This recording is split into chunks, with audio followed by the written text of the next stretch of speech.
Hi, Kyle. Hello, Benjamin. Benjamin. Ooh, I'm in trouble. So we're here to discuss Disney earnings. I would say the earnings themselves were kind of bland in that they were exactly what was expected, 93 cents a share. Disney Plus subscriber losses pretty strong in India with Disney Plus Hotstar, as was expected with the loss of the cricket rights. Marginal, de minimis, as Bob Iger would say, in the United States and Canada, um, and that's despite the price increase going into full effect.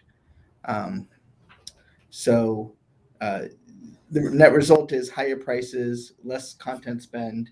To Disney Plus losses were basically cut in half, um, and so moving Disney Plus into profitability. And they have further plans, which we'll discuss on that. On the park side, strong results, particularly internationally, um, but also at Disneyland, Walt Disney World, not as great, but with the understanding that they're being compared to the 50th anniversary celebration, which was winding up last year and winding down this year. So, and Tron Light Cycle Run didn't open until next quarter. So, um, not not a lot there to draw a gate. But the in I after have hours, a question before we get too far, though, actually. yeah, You're talking about subscriber numbers. Didn't they say during the last call they were going to stop sharing subscriber numbers on a quarterly basis? I think they said they were going to stop providing subscriber guidance.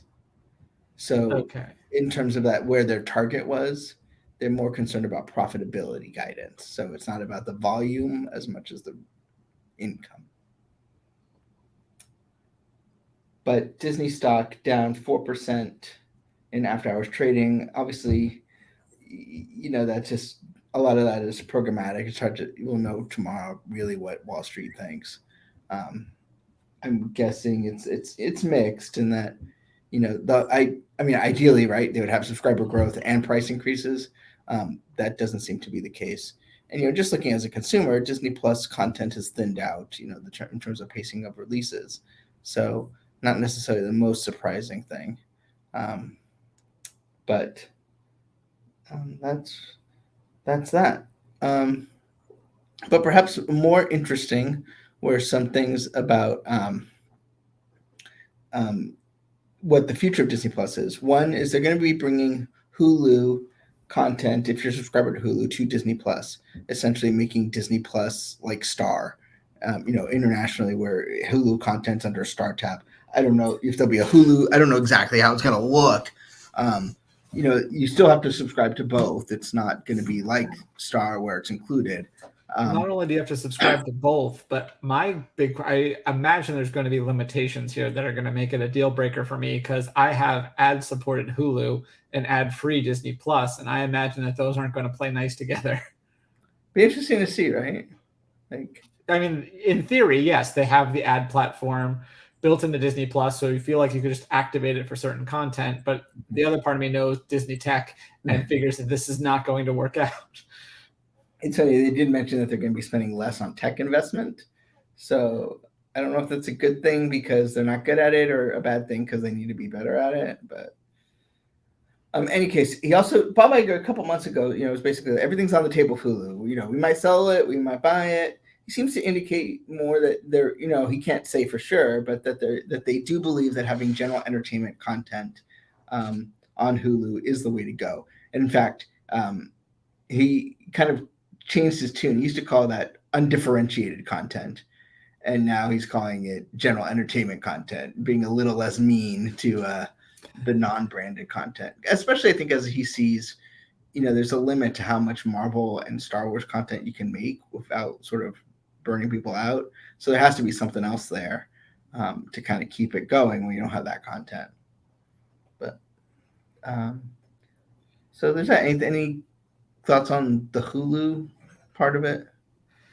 I guess it's just difficult because it's hard to understand where they're talking about Hulu and having to, either buy buying the last piece from Comcast seems pretty obvious what that means.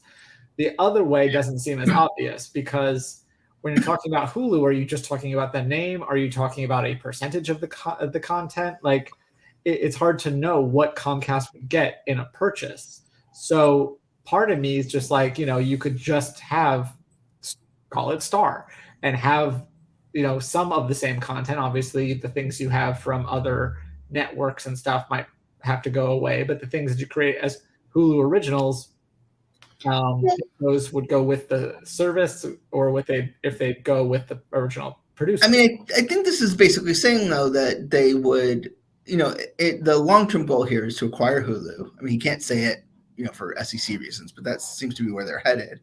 And then it would be, different than Star in that there is more on Hulu than Star, but there's no reason it can't be on Disney Plus and a Hulu tab instead of a Star tab. They have just signed new agreements with Sony and Fox to have their content, so I don't think that's going away. And if you're going to try and integrate into one app for customer reasons, but also advertising reasons, it should all be there. I don't think it should be Hulu Lite. But essentially Disney Plus already has that, right? How much Hulu stuff is already on Disney Plus, or vice versa. Right. Small Light comes to mind, or, Flaming Hot. I mean, they're doing this a lot more. But yeah, I would think it's going to be different. It's not the Star tab, it's a Hulu tab, but the Hulu's a lot more than Star because Hulu is bigger than Star. And they're going to expect to get paid for it. Star is a couple bucks more. Hulu is significantly more. Unless they decide down the road, we're going to thin out Hulu and then, sort of turn it into Star. But I think that makes it harder to justify the $9 billion they'd have to give Comcast for it. Speaking of Disney Plus, if you have the ad-free Disney Plus, that's going to cost more sometime later this year. The ad-supported is either not going to cost as much more or is going to stay the same price because they're trying to increase the difference between the ad-free price and the ad price in order to get more guests on the ad price because they believe that they make more money off of you from the advertising product, which is not necessarily the case right now because the ad market's super soft, but assuming it bounces back, especially if you do things like programmatic advertising and addressable ads and things like that. I think they really want you to have an ad-based product, which is the way it always felt like with Hulu. Disney Plus obviously didn't launch with it, but I think they may be regretting that right now. So the other thing on Disney Plus is they're removing some content, sort of going the Warner Brothers Discovery route. Content when as the writer's strike shows you, content isn't free, even though you made it millions of years ago. So there's a cost to having sort of dead content on there. So some stuff is going to go away. I don't know what's going to go away, and we'll find out when it goes away. But well, that's my biggest question is, Netflix does a decent enough job of letting people know when content's leaving. There's already been instances where Disney Plus stuff has just disappeared, like Tomorrowland you can't find on Disney Plus. So for a company that prides itself on having this relationship with its customers, and then also made such a big deal about how Disney Plus was going to have everything, and then they're like, well, not everything, but everything. I would hope that communication is there, but I don't expect that it actually will. It'll be interesting because Hulu does a good job. They send out a thing that says what's coming, what's going. Disney Plus, I think it's a little bit because historically their content went away temporarily, right? So it would go and come back as those sort of work through those deals. I'm curious to see if content disappearing goes away, is that, will they make a process for that when originally it wasn't really designed for that because they never expected it to go away permanently. So you mean like have it go away to like some sort of vault and then maybe like 7 years later it can get cycled back in? Well, there's some garbage on there that just probably could disappear forever. And like, I mean, as a Disney completionist, it would break my heart. But like, I don't think anyone's like, hey, I wonder what happened on Foodtastic. I'd be curious to see. I would presume that sort of the Marvel Star Wars content would live there forever as sort of, especially as those are longer story, integrated storytelling and things like that. But I think some of that Disney branded television, if you're a big fan of National Treasure, Edge of History, or Mighty Ducks Game Changers, or even some library content that, Scarecrow Rami Mash, or I don't know what's on there, but you may want to check your, watch it while you can. Hopefully they'll give us a heads up. But as Kyle says, I don't know what our confidence is on that. Yeah, and at that point, it's just lost media because it's only available to Disney Plus, and so if it's not available there, there's no physical media of it except for maybe digital like screeners, but I doubt even those exist. So it's like a whole new issue that we're creating. Who would have thought that, like, in this age, there'd be more content that just disappears than in the '80s when someone recorded it on their VCR at some point and it's somewhere, whereas that doesn't, I think, happen as often because we just always are used to it being available someplace, but maybe not so much. At this point, Internet Archive is going to have to make like a media archive for all of this streaming content that just goes into the ether when the companies decide that they don't want to spend money on it anymore. Yeah, that brings up all sorts of other challenges. Someone's asking, does Oswald and Hortensia have children? I don't believe so, but I think they're kind of like Mickey and Minnie. Moving to the parks, there was a pivot from the last time we talked where Bob Iger said they were going to invest $17 billion, I believe, in Florida over the next 10 years. I believe that is correct. I looked it up. Let me find the article. You could just continue while I look it up. It went from we plan on to we had planned on. It's a very important had, and even called out that they're specifically looking at where they want to invest in the future. And Bob Iger kind of, bringing up the valid point that this is retaliation, and that what DeSantis is doing is retaliation, not that they're retaliating against. Oh no, yeah, and it's the question is do they want their investment, taxes, jobs, or not? And the whole reason Disney cares, right? Disney doesn't necessarily care if that there's another board running emergency services. Maybe, but the reason they did that whole deal to kind of give them the rights to build things is because they wanted to be able to build what they wanted to build in order to grow the business. And so making it hard for them to grow the business is why this whole arrangement was created to begin with, among many reasons. But why any special district? We're just reading about the Oakland A's moving to Las Vegas. They want to have a special district. There's tear down the Tropicana for that. There's 2,000 special districts in Florida. So, it happens all the time. There's unfortunately, if you listen to the governor, I don't know if it's just lack of knowledge or intentional. I can't say, but there's a lot of wrong coming out that's just not factually accurate. But it's Bob Iger is not doing anything to calm things down. Basically saying, we're not gonna. This is a free speech issue. It's a constitutional issue.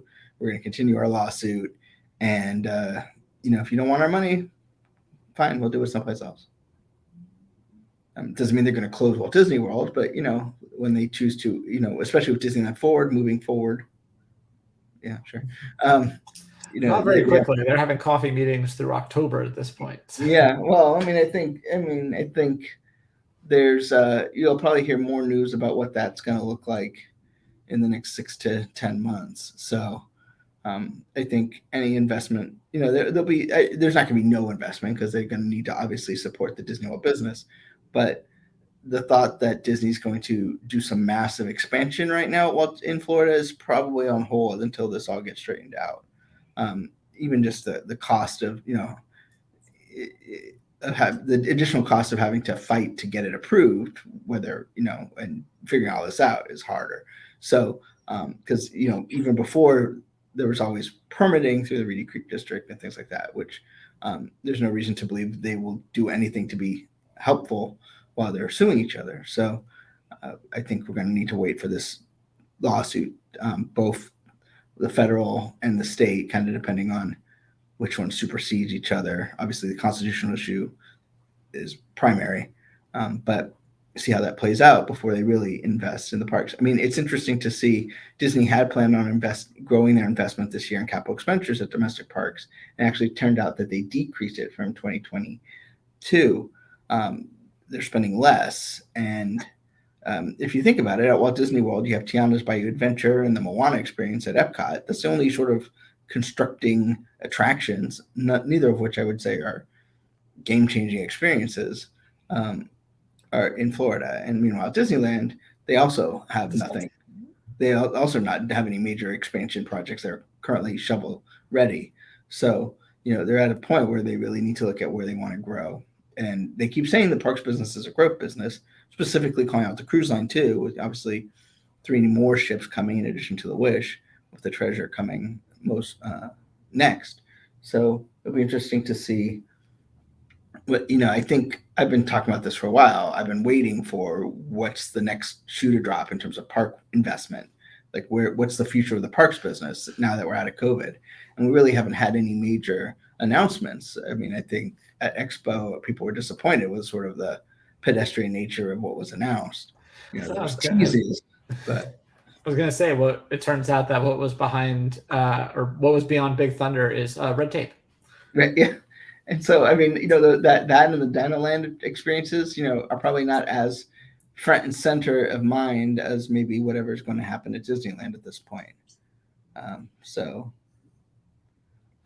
Happy birthday to Noah, Alexander's friend. Hope you're having a good time watching us talk about finances. But I'm trying to see if there's anything else of note. I think those were my big takeaways.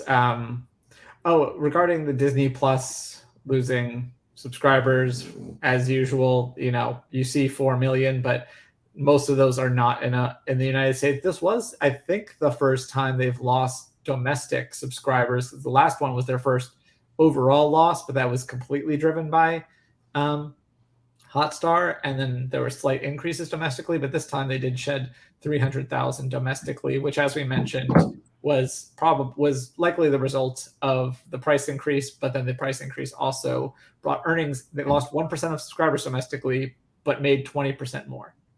Right. So, I mean, that's what I'm curious to see is like, at what point do Disney sort of famously said, okay, we're going to go for growth over profit, right? Like they want to get a lot of subscribers and grow scale very quickly. So they priced Disney Plus super low and then invested a lot in it. COVID kind of put a wrinkle in that original plan, but that was the vision. And then once they started to see some weakness in streaming as a growth business, they pivoted fairly quickly to being, let's make as much money as we can versus let's have as many people. It's sort of like, if you think about it in park terms, would you rather have a guest spending $200 on a ticket or a guest spending $10 on a ticket? And they're definitely trying to go with volume, even though unlike the parks, having the volume doesn't impact the guest experience. But I have a question for you, Kyle. Sure. This is completely unrelated, but I just got an email, and so I want to ask you. You're one of our resident Roosevelt's experts. Yeah. And I just got an email saying they're dropping a Finding Nemo collection tomorrow. It could be a restock. I don't know if it's a new one or not. Okay. Well, it says it's at 4 p.m. Eastern time, which is 1 p.m. Pacific. So Okay. Keep an eye on us. I'm sure as soon as they announce it, we will post about it. That's exciting. So I have another question for you. Why haven't you seen Guardians yet? Because we had stuff to do this weekend, and we can't just go to any showing now. We have to ask the neighbor to watch our dog so she doesn't just sit here and cry. So that's really why. Oh, that makes sense. That poor dog misses you. In any case, have you seen Muppets Mayhem yet? I have not. I've been working. Yeah, I forgot. Not everyone just watches the screeners. Yeah, well, I highly recommend that. That's a little bit more enjoyable than Guardians. Not saying it's probably not as well crafted, but it's much more fun. There's a new episode of 2Ps 1T, our long defunct. I guess it's not defunct; it's back. They did an episode all about Great Muppet Caper. You can hear Bill and Mike talk about that. Wow. Bill actually did some interviewed The Electric Mayhem. the Electric Mayhem and the Human Cast, and so I was at the premiere last night with Mike, and so Mike got to see Weird Al, which I think blew, not that Mike has not seen Weird Al before, but I feel like every time is sort of a special experience for Mike. And Taj Mowry grabs me by the back, goes to my DuckTales jacket, and says, "Your jacket's on fire." And then I felt really old. And then I realized Taj Mowry is older than me. So if he can pull it off, then I can. So he's a smart guy. He is a smart guy. There's a nice nod to there is if you watch, is it episode 2? There is a nice nod to the Great Muppet Caper in Muppet Mayhem. Maybe it's episode 1. It's one of the two. And also, I realized when I was editing Bill's interview with the Human Cast, I was like, this one girl looks familiar. And then I realized it's because she was on Mysterious Benedict Society, one of the shows you should watch before Disney Plus takes it away. Right. They also performed, the Electric Mayhem performed last night. I think we got video of that too, so you can check out. We do. That's a lot of fun. The Mayhem performing, and us making sure we try and get an angle where you can't see any hands. Yep, and making sure that you didn't see any ghosts in the cemetery. Yeah, it's the Hollywood Forever Cemetery is, as an entertainment destination, is one of the most Hollywood things about Hollywood, in that there's a cemetery that they just treat as like an event space. Yeah, there's a mausoleum that they use as a movie screen. Right. And it's an interesting place. I remember one time they did a Hitchhiking Ghost promotion where the Hitchhiking Ghosts were there. Just like, Phineas, Ezra, and Gus just like hitchhiking in the cemetery, which some may consider tacky, but not Disney. So looking ahead, in terms of what's happening company-wise, in terms of investment, obviously, we're waiting, but don't expect any resolution anytime soon for the Writers Guild strike, which is probably going to last a while longer. But then on Tuesday, we have the upfront presentation where Disney will make its pitch to advertisers, and they said today they specifically are focusing on digital ads, so Disney Plus, Hulu, ESPN Plus, which is a bit of it's been trending this way, but it used to be the upfront was basically ABC's, and maybe a little bit of dusting of something else. They announced the primetime schedule and all those things. So you may hear some Disney Plus news about what the future content slate looks like for that, as well as then the next day, Rita Ferrero, who runs the ad business, is going to be participating in an investor conference at the SVP MoffettNathanson conference. So I would say you got to run there and listen to it. Yeah, it was weird to see that, and then also the last question today during the earnings call was from Credit Suisse. I'm like, y'all still around? You doing okay? Maybe you should ask you some questions. So the line to me, the most Iger thing he said today when he was asked about AI, and he goes, "Hey, maybe I can get AI to do these investor calls," because Bob Iger famously doesn't enjoy doing investor calls. Yeah, you could tell a WGA member to not write that joke for him. But it's we'll see if that comes to fruition in the future. But we are about a little bit more than a month into Q3, so we expect to gather sometime in July, maybe August, early August, to discuss Q3 earnings, which they expect the streaming losses to be higher before kind of creating a normal pattern of the future. But I think what we're waiting on is like, okay, you're going to make less content, but what is it going to be? Is it what are is it going to be, are the shows that sort of Disney branded television shows that haven't really hit besides Santa Claus's, those Edge of History. Did Santa Claus actually hit, or you're saying because it actually got renewed? It got renewed and seemed to be trending. So, I mean, I don't have the numbers, but seemed to do better than other things. I'm sure it was just people being like, you have to watch this ridiculous intro. Did you remember Also, the weirdest thing about this call was how it started, with Bob Iger giving props to Universal for the success of Super Mario Brothers. I mean, the point being that he's trying to showcase that the theatrical business is strong. They're going to get to And windowing, animation specifically too. But I think, yeah, in animation specifically. But he talked about how windowing, it's not going to. He even talked about how theatrical movies do better on Disney Plus. It's like you might as well make it theatrical. It doesn't need to be a Disney Plus original. That doesn't seem to be as important as the fact it's just on the service, which seems to make sense to me. It's not like I didn't buy a Disney video because it was like unique to video. I bought it because I want to see the movie. If you want to see Black Panther, Wakanda Forever, even if you've seen it theatrically, you're gonna subscribe to Disney Plus. Justin asks do we have any numbers on anything streaming. We don't have specific numbers unless they tell us. Sometimes they say this is the biggest performing blank blank blank. They did that with Hocus Pocus 2. However, their trending section seems to be accurate because there's no way someone curated to have Dance Moms on there all the time. So you can kind of gauge where it is in terms of popularity. It doesn't necessarily give you numbers, but it tells you what's people are going to service for.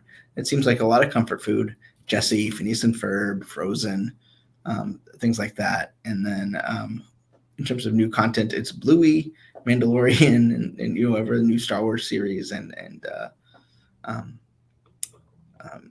Marvel series, as well as The Simpsons, seem to always sort of be leading in that. It'd be curious to know how they calculate whether something should be renewed. Like, how many viewers it gets? What's the calculus there? Because what's the line? I mean, there's been very, very few things that have been renewed. High School Musical series being one that I can think of, and some that got renewed, but sort of got renewed and they regretted it. It was pretty clear they kind of dumped the second season. So I don't know. Yeah, and Gio's right. If there's something that they're particularly proud of, they do mention it. They did put out a press release when they did the 2023. When Hocus Pocus 2 came out, they said this is the biggest thing. They did that with Onyx Collective on Hulu. So, but again, they're just taking their word for it. Yeah, I mean, there's people that do sort of like services that do kind of gauge what it's going to be, but you don't really know for sure. It's not like a broadcast network where they release their ratings and you know what's going on. But in the end, if they renew it, they viewed it as successful. If they did not, they view it as unsuccessful.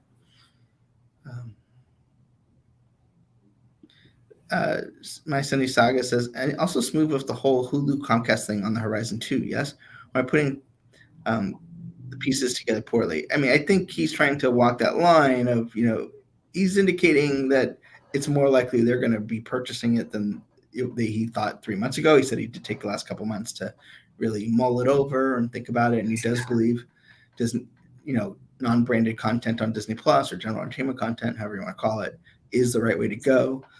But obviously, until they have a deal, he can't make a promise. Well, I don't know about it. I know a lot about negotiation, and I'm pretty sure what you're supposed to do is go to the table being like, we really need to have this. If we don't get this, we're going to be so screwed. Right. Can we please make a deal? Yeah, it's interesting to watch it from a negotiation standpoint. Like, I think people thought maybe when he said it a couple months ago that it was more just to kind of like not make it a given, that we need to have it. But then to kind of walk that back now is an odd choice. Unless, he thinks it's better for people to know what their plan is than it is to have that leverage. But in any case, I think that about wraps it up. Just it's funny to see. I'm getting all these push alerts from like ABC local stations letting me know Disney Plus and Hulu are going to be combining in some sort. But yeah, so what's next? What do we got next? Kyle, anything coming up? You got your morning show tomorrow, right? We have the morning show tomorrow. At some point tomorrow, they're going to have a very special Zax of Live. Well, I will be a guest, and Jeremiah will be co-hosting because I still have not seen the movie. So they'll be discussing Guardians of the Galaxy Volume 3 in depth with full spoilers, and then I will come on at the end and we'll do our game segment, our draft. And how much can I pay them to have you like log in and have them still talk about the ending of the movie? Like, how can I make that happen? Just to have fun with it. I pretty much have. I'm surprised I made it this long. I have less than a week for sure. I'm sure by Monday it's over. Sounds good. Well, look forward to all the fun content on Laughing Place, and we'll see you around. And watch Muppet Mayhem.